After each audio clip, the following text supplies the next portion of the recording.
देखिए, इसका जवाब तो जो है ना फिक्स जवाब नहीं है, क्योंकि investment depends upon the level of business you are going to start on the internet. Okay.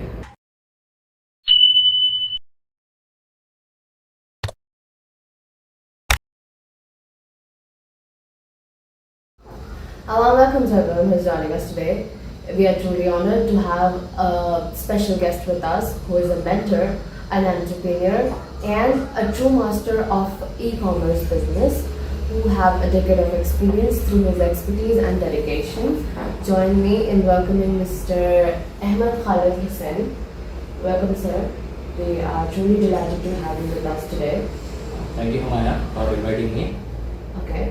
So today I'm going to ask you a few questions regarding to the e-commerce to gain few knowledge about e-commerce among the people. So the first question is, what is e-commerce and how does it work? Okay, I'll start with the definition of e-commerce. E-commerce business is the business in which products and services can be sold online through websites or any other marketplaces. And the question for how it works, normally buyers, what they will do is they will buy the product through any online website, and the seller, what they will do is the seller will display the product on the website. The customer will pay the purchasing amount to the seller through any channel. Then after that, the seller will dispatch that item to the buyer through any courier service. This is how it works. Okay, so moving on to the next question, what is the advantage of starting the e-commerce business? देखिए, advantages तो काफ़ी सारे हैं ई commerce business चलाने के. सबसे best advantage, सबसे बड़ा एडवांटेज ये है कि आपकी शॉप जो है वो वर्चुअल शॉप रहेगी. You don't have to sit like a physical store. तो आप अपना वर्क अदर देन बिजनेस, आपका जो भी वर्क है, हाउस होल्ड वर्क हो या कोई दूसरा वर्क हो, वो अपना वर्क कंटिन्यू कर सकते हैं. साइड में आपका जो बिजनेस है वो ऑटोमेटिकली आपका 24/7 चलता रहेगा. आपके ऑर्डर्स कंटिन्यूसली आते रहेंगे और आपका बिजनेस चलता रहेगा without having any physical store. ये तो सबसे बड़ा एडवांटेज है इसमें.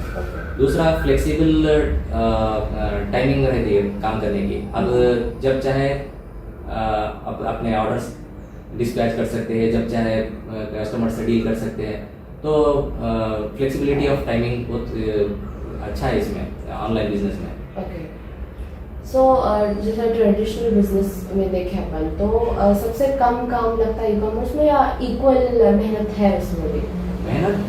मेहनत तो बिल्कुल कंपैरिजन कर ही नहीं सकते फिजिकल स्टोर के जो ट्रेडिशनल बिजनेस है और ऑनलाइन बिजनेस में.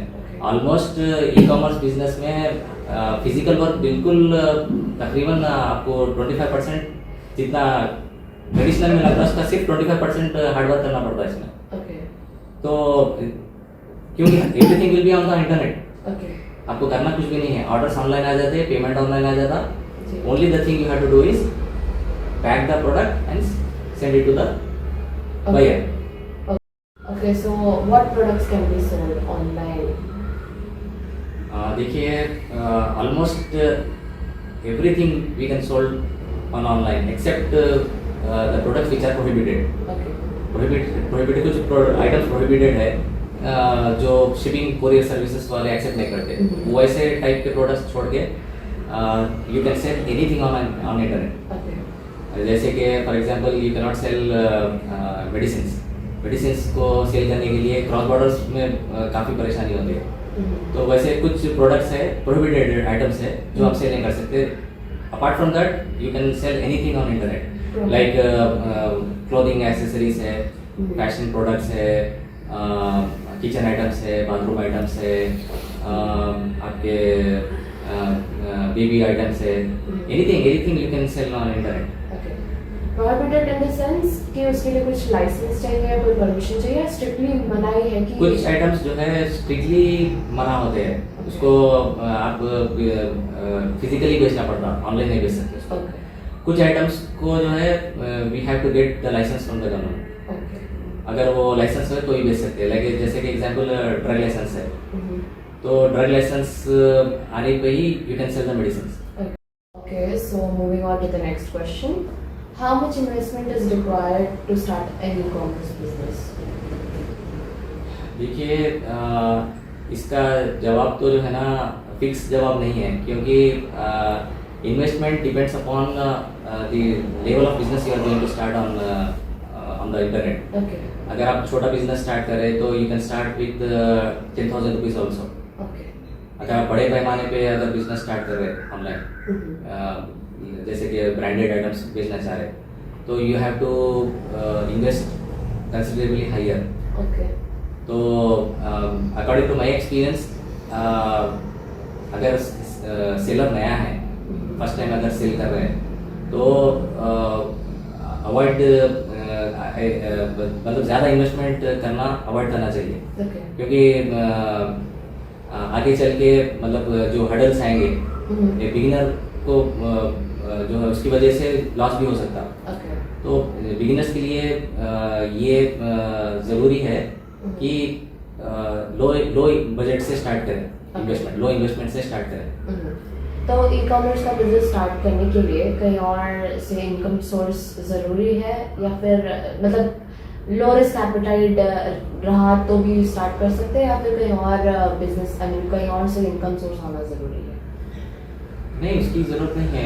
अगर आप मिनिमम इन्वेस्टमेंट पे स्टार्ट कर सकते हैं, आप एक बार बिजनेस अगर स्टार्ट हो गया, then you will get some profit, that profit you can reinvest in the business again. Okay, तो आपके हिसाब से ई-कॉमर्स का जो बिजनेस स्टार्ट कर रहे हैं बिगिनर्स जो है, तो उन लोग टोटली रिलाई हो सकते हैं वो बिजनेस पे, या फिर स्टार्टिंग में उससे एक्सपेक्टेशंस नहीं रखना ही अच्छा है? नहीं, स्टार्टिंग बिगिनर्स को जो है ना बिजनेस सेट करने के लिए थोड़ा टाइम लगता है। बिगिनर्स जो है एटलीस्ट 5 to 6 मंथ्स जो है उस पर अपनी जो है अकाउंट पे काम करना पड़ता। जब कस्टमर के फीडबैक्स बढ़ेंगे, कस्टमर के रिव्यूज बढ़ेंगे, तभी सेल स्टार्ट होता। और मैं अकॉर्डिंग टू मेरी एडवाइस तो ये है बिगिनर्स के लिए कि start with small investment. Okay, तो अगर लाइक जल्दी से जल्दी प्रॉफिटेबल बनना है तो आपके पास कोई एडवाइस है कि कैसा क्या देखिए, इसमें जल्दबाजी शॉर्टकट जो है इसमें नहीं है तरीका। ज़्यादा फास्ट पैसा कमाना, जल्दी पैसा कमाना, ये चीज़ इसमें एप्लीकेबल नहीं है, क्योंकि बिजनेस सेटअप होने में, ऑनलाइन बिजनेस सेटअप करने में तकरीबन 6 से, जैसे बताया, मिनिमम 6 मंथ, 6 to कभी कभार 1 साल भी लग जाता फर्स्ट सेल होने में। जब आप रजिस्टर करते हैं एज सेलर, फर्स्ट सेल होने में 2 से 3 महीने लग जाते हैं। फर्स्ट सेल एक आइटम बेचने के लिए 2 से 3 महीने लग जाते हैं। जब एक आइटम आपका सेल हो गया तो सेकंड आइटम आपको विदिन 1 मंथ सेल हो जाता। फिर सेकंड के बाद जैसे जैसे आइटम सेल होना शुरू होते हैं, आपकी ऑटोमेटिकली आपका अकाउंट की रेटिंग बढ़ती और बिजनेस ग्रो होना शुरू हो जाता। तो एक बार सेट हो गया, इस्टेब्लिश हो गया बिजनेस, तो उसके बाद आप then sky is the limit. एक बार सेट कर लिए आप, you can sell anything on internet except prohibited items. So moving on to the next question, how do you choose a product for e-commerce? देखिए, प्रोडक्ट चूज करने का सबसे, ये ई कॉमर्स में सबसे डिफिकल्ट टास्क होता है कि कौन सा प्रोडक्ट बेचे। तो अब ये सबसे बड़ा टास्क यही होता है। तो अब इसको सेलेक्ट करने में काफ़ी सारे फैक्टर्स होते हैं, जिसको आपको जो है ना you have to keep that in mind. एक फर्स्ट सबसे बड़ा फैक्टर ये है कि ऐसा प्रोडक्ट आपको सेलेक्ट करना है जो मार्केट में सबके पास अवेलेबल ना हो, कंपटीशन कम हो, ये हो गया। दूसरा, ऐसा प्रोडक्ट आपको सेलेक्ट करना है जो आपको कम प्राइस में मिले और you can cell that in high price. Okay. Right. Next, आपको ऐसा प्रोडक्ट सिलेक्ट करना है जिसका वेट कम हो, Okay. क्योंकि जैसा आपका प्रोडक्ट का वेट बढ़ेगा आपके शिपिंग चार्जेस बढ़ेंगे, और वो shipping charges either you have to add in the total cost or you have to pay from your pocket. Okay. तो ये 3 चीज़ें हैं जो you have to keep that in mind. एक तो ऐसा प्रोडक्ट सेलेक्ट करना है जो हाई ट्रेंड में है, जो चल रहा प्रोडक्ट, Okay. और जिसका कंपटीशन कम है, सब लोग नहीं बेच रहे। Okay. दूसरा, आपको कम प्राइस में मिले वो प्रोडक्ट, Okay. और तीसरा, उसका Wait. वेट कम हो। Okay.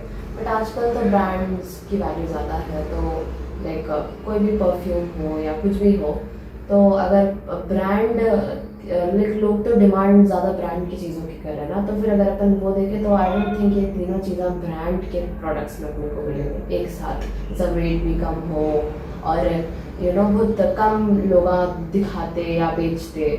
तो अगर ब्रांड अगर अपन देख रहे ब्रांड प्रोडक्ट्स, तो ये तीनों चीज़ें मिलना मुश्किल है ना। Right right. तो ब्रांडेड आप अगर प्रोडक्ट्स बेचना चाह रहे हैं तो सही है। ब्रांडेड में आप वेट कम नहीं कर सकते, जो रेडीमेड प्रोडक्ट है उसका वेट तो आप कम कर सकते हैं। तो as it is branded products को जो है ना एज इट इज ही बेचना पड़ेगा। बस आप ये कर सकते हैं कि उसको कम से कम प्राइस में खरीदने की कोशिश करना, so that you can maximise your profit. So moving on to the next question, how much one can expect to earn through e-commerce business? देखिए, जैसा कि हमें बताया कि ई कॉमर्स बिजनेस लोकल भी कर सकते हैं, क्रॉस बॉर्डर भी कर सकते हैं। तो अर्निंग्स जो है इट डिपेंड्स अपॉन कि आप कौन सा टाइप का बिजनेस मॉडल अडॉप्ट कर रहे हैं। आप लोकली अगर सेल कर रहे हैं तो आपका ऑब्वियसली प्रॉफिट कम रहेगा, because you will be earning in Indian rupees. अगर आप क्रॉस बॉर्डर में अगर सेल कर रहे हैं तो ऑब्वियसली प्रॉफिट मार्जिन हाई रहेगा, क्योंकि you will be earning in dollars. तो अकॉर्डिंग टू माई एक्सपीरियंस, अगर if you sell in India starting 10 to 20,000 you can earn starting. अगर आप क्रॉस बॉर्डर बिजनेस कर रहे हैं ऑनलाइन, तो मिनिमम यू कैन अर्न 50 से स्टार्ट है। आप 50 तो मिनिमम कमा सकते हैं आफ्टर एस्टेब्लिशिंग योर अकाउंट। ऐसा नहीं कि रजिस्टर कर लिए तुरंत, आई मीन फॉर बिगिनर्स बोल रहा हूँ, रजिस्टर कर लिए और जो है क्या एक्सपेक्ट करते बिगिनर्स की अभी रजिस्टर हो गया, अरे पैसे नहीं आ रहे, तो उन लोगों के लिए ये एप्लीकेबल नहीं है। वो लोग 50,000 जो मैं बताया कि 50,000 जो क्रॉस बॉर्डर में कमा सकते हैं, जो फिगर बताया, ये सिर्फ एस्टैब्लिश्ड बिजनेस के लिए बता रहा हूँ, नॉट फॉर बिगिनर्स। एक बार एस्टैब्लिश हो गया तो मैं मिनिमम बता रहा हूँ, मिनिमम तो 50 है। आप 1 लाख भी कमा सकते हैं, 2 लाख पर मंथ प्रॉफिट बता रहा हूँ, प्रॉफिट भी कमा सकते हैं आफ्टर एस्टैब्लिशिंग योर बिजनेस। ऐसा कुछ डिफरेंस है लोकल में और क्रॉस बॉर्डर में? ज़्यादा चैलेंजेस क्रॉस बॉर्डर में फेस करने पड़ते हैं? सबसे बड़ा चैलेंज जो है क्रॉस बॉर्डर और ये लोकल इसमें, वो है लॉजिस्टिक सर्विस का, कुरियर का। यहाँ पे इंडिया में अगर आप सेल कर रहे हैं तो यहाँ पे तो लोकल सर्विसेज बहुत है, DTDC है, इंडिया पोस्ट भी है, ब्लू डार्ट है, और इन सब की सर्विसेज बहुत अच्छी भी है। आपको विदिन 3 to 4 days कस्टमर को प्रोडक्ट मिल भी जाता। लेकिन क्रॉस बॉर्डर में कस्टमर को प्रोडक्ट मिलने के लिए उसको कई सारे स्टेजेस तक गुजरना पड़ता। पहले यहाँ पे यहाँ के जो कुरियर लॉजिस्टिक सर्विस होती है, वो लोग को प्रॉपर डॉक्यूमेंटेशन तैयार करना पड़ता है। तो प्रॉपर डॉक्यूमेंटेशन जाता है कस्टम्स में। कस्टम्स वाले प्रोडक्ट का डॉक्यूमेंटेशन चेक करेंगे और वो भी चेक करेंगे कि आइटम प्रोहिबिटेड है या नहीं है। तब कस्टम से रिलीज होने के बाद वो that will be loaded in foreign flight. वो फॉरेन फ्लाइट फिर दूसरे कंट्री में उतरने के बाद फिर कस्टम्स चेक होता है, पूरे डॉक्यूमेंट चेक होते हैं, पूरे प्रोडक्ट सही है नहीं, सब चेक होने के बाद then that will be forwarded to the logistic service. उसके बाद जो कस्टमर तक पहुंचता है। तो इतने सब प्रोसेस से गुजरते हुए समटाइम्स क्या होता है, product might be lost in the mail, कभी डैमेज हो जाता, कभी प्रोडक्ट गायब भी हो जाता। तो ये सबसे बड़ा चैलेंज है इसमें। सो प्रोडक्ट गायब हो जाने पे या प्रोडक्ट डैमेज हो जाने पे आपको लॉस फेस करना पड़ता है, या फिर ऑब्वियसली अब प्रोडक्ट या फिर डैमेज हो या फिर लॉस्ट हो गया, दोनों भी कंडीशंस में भी रिफंड सेलर को ही देना पड़ता, ओके उसका तो कोई डाउट नहीं है। क्योंकि थर्ड पार्टी जो आप वेबसाइट पे जो बेच रहे हैं, they will just take the selling cost, बाकी का पूरी रिस्पॉन्सिबिलिटी सेलर की होगी। Okay, so moving on to the next question. How e-commerce business is suitable for homemakers or women? देखिए ई कॉमर्स बिजनेस वुमेन्स के लिए one of the best option है, क्योंकि जनरली वुमेन्स घर के बाहर जा नहीं सकते ज़्यादातर, ड्यू टू सम रेस्ट्रिक्शंस है, due to some personal problems बाहर नहीं निकल सकते। तो वैसे वीमेन के लिए e commerce business is the best option, क्योंकि ई कॉमर्स में once the business is setup, आपको जो है ना फिजिकल शोरूम है या फिजिकल स्टोर है, वैसे जो है ना आप उसको ख्याल रखने की जरूरत नहीं पड़ती, आप अपने घर के काम साइड में कर सकते, इधर साइड में आपका बिजनेस चलता रहता ऑनलाइन। तो ये सबसे अच्छा ऑप्शन है हाउस होल्ड वीमेन के लिए। बट लेकिन ऑफिस वगैरह लेके जाके सारे पार्सल्स वो तो कंपल्सरी नहीं, ज़रूरी नहीं है कि थोड़े कोरियर कंपनीज जो है वो they will pick up packages from your home. तो 100% अगर सर्विस आप लेना चाह रहे हैं तो घर बैठ के भी कर सकते हैं, आपको बिल्कुल बाहर जाने की जरूरत नहीं है। हाँ, ये इन केस अगर आपको पर्टिकुलर सर्विस होना है कोरियर की तो ही जाना पड़ता, नहीं आप घर से अगर पिकअप करवाना चाह रहे हैं तो वो ऑप्शन भी अवेलेबल है। Okay, so moving on to the next question. What are the challenges you face during the business? देखिए ई कॉमर्स बिजनेस में सबसे बड़ा चैलेंज जो होता है, अकॉर्डिंग टू माई एक्सपीरियंस, सबसे बड़ा चैलेंज है कि व्हाट टू सेल, बेचना क्या है, प्रोडक्ट सिलेक्शन जिसे कहते हैं, that is the biggest challenge. क्योंकि ऑनलाइन थाउजेंड्स एंड लाखों के सेलर्स है ऑनलाइन, और उनके प्रोडक्ट्स भी थाउजेंड्स में हैं, तो सब मिला के मिलियंस ऑफ प्रोडक्ट्स अवेलेबल है ऑनलाइन। तो ज़रूरी नहीं है कि आप जो बेच रहे वो बिक जाए। तो प्रोडक्ट सिलेक्शन जो करते हैं वो सबसे बड़ा टास्क है। तो जैसे कि मैं पहले बताया कि प्रोडक्ट सिलेक्शन जो है वही 3 फैक्टर्स पे करना था। अगर वो 3 फैक्टर्स कंसिडर करते हुए आप कोई प्रोडक्ट अगर चूज कर लिए तो अच्छा है, वरना जो है ना आपका सेल नहीं होता। सबसे बड़ा choosing the right product is the biggest challenge. दूसरा और एक मेन चैलेंज क्या है, खासतौर से क्रॉस बॉर्डर बिजनेस में, क्रॉस बॉर्डर ई कॉमर्स में, ये जो लॉजिस्टिक सर्विस जो कर रही, sometimes they will damage the product और sometimes they will loss the product. तो वैसे सिनेरियो में जो है ना we have to refund the money to the buyer. वही अगर लोकल आप कर रहे हैं विद इन इंडिया, तो यहाँ पे तो आपको 2 से 3 दिन में प्रोडक्ट मिल जाता और ज़्यादा डैमेज होने के भी चांसेस कम रहते हैं, क्योंकि डिस्टेंस शॉर्ट रहता विद इन इंडिया ही सेफ है। क्रॉस बॉर्डर में क्या रहता कि it has to go through multiple stages, उसमें क्या होता प्रोडक्ट डैमेज भी हो जाता, कई बार चोरी भी हो जाता। तो ये सबसे बड़ा रिस्क है इसमें। और तीसरा जो है सबसे बड़ा चैलेंज मेरे एक्सपीरियंस के हिसाब से, हाई वैल्यू आइटम्स नहीं बेचना ई कॉमर्स बिजनेस में, particularly if you are a beginner, high products नहीं बेचना। क्योंकि जैसे कि मैं 2 चैलेंजेस बताया ई कॉमर्स है, अगर आपका high product value product customer तक नहीं पहुंचा या फिर डैमेज हो गया या फिर चोरी हो गया, तो लॉस एकदम आपको बड़ा लॉस होता है एक साथ। तो फॉर बिगिनर्स जो है बिजनेस जो स्टार्ट कर रहे हैं वो स्मॉल इन्वेस्टमेंट से स्टार्ट करना और लो वैल्यू प्रोडक्ट से।